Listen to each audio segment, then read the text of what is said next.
We're back with one of the 23 candidates running for the Democratic nomination. Andrew Yang is an entrepreneur who founded an organization that grants fellowships to college graduates interested in creating startups. Good morning and welcome to the broadcast. It's great to be here. Thanks for having me. How would you compete with China? Well, certainly the tariffs and the trade war are the wrong way to go. We're now entering a very dangerous phase of potentially competitive devaluations. I was just in Iowa last week, and the farmers and producers there are losing business. They feel betrayed by President Trump. We need to curb some of the abuses on the Chinese side, but the trade war is leading the global economy in the wrong direction. So what would you do differently? What we have to do is we have to create a path forward for the Chinese that allows them to save face and say, look, we need to curb your theft of intellectual property rights, and here's what we can do in return.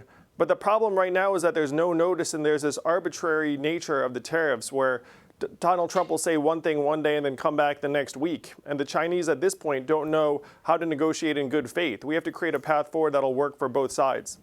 The jobless rate in this country is at a historic low, as you heard the White House make the case. But you are arguing that you see problems with income inequality in this country and that huge classes of jobs are going to disappear because people will be replaced by machines. What jobs are going away entirely? Well, Americans watching this right now are seeing their Main Street stores close as 30% of American malls and stores shut their doors forever. And the reason for that is that Amazon's absorbing $20 billion in business every year and paying zero in taxes in return. So these economic changes helped get Donald Trump elected. We automated away 4 million manufacturing jobs in Ohio, Michigan, Pennsylvania, all of the swing states in the Midwest.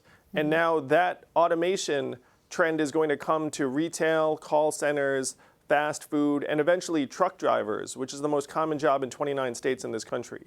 This is the true economic transformation that we have to come together and address as a society as quickly as we can. And part of your solution is to give everyone $1,000 a month. This is a universal basic income. It's been supported by Mark Zuckerberg, other entrepreneurs. But how do you actually say that this is going to incentivize people to work? Isn't the American dream about working hard to achieve something, not a government handout?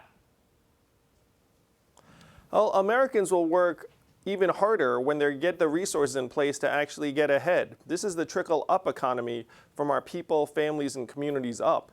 It will create over 2 million new jobs in our communities because the money will go right into local Main Street businesses, to car repairs, daycare expenses, Little League signups.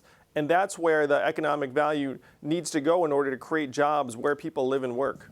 And you want to put in a 10% tax, a value-added tax on transactions, on consumer purchases in order to pay for all this. You put it at cost about $2 trillion. But I'm wondering, what example do you have of this actually working in another country? Like Saudi Arabia has this, and you don't see them as a hub of innovation. Well, if you look, Margaret, every other developed economy already has a mechanism just like this. Europe, Canada, Asia, everyone has figured out that you can't have a trillion-dollar tech company like Amazon pay zero in taxes, less than everyone who's watching this right now. That doesn't make any sense, and the American people know it. So this has already been figured out by every other developed economy, every You're talking other about a advanced value-added economy, tax. and we need to follow suit. But yeah, that's exactly right. But in terms of the universal basic income, the $1,000 you want to give every American.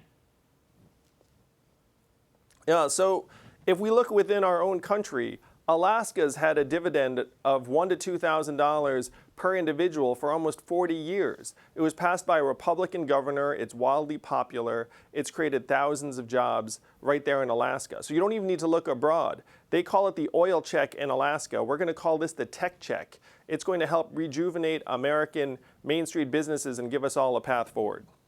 Andrew Yang, it's an interesting idea. Thank you for making the case, and we'll be watching your campaign.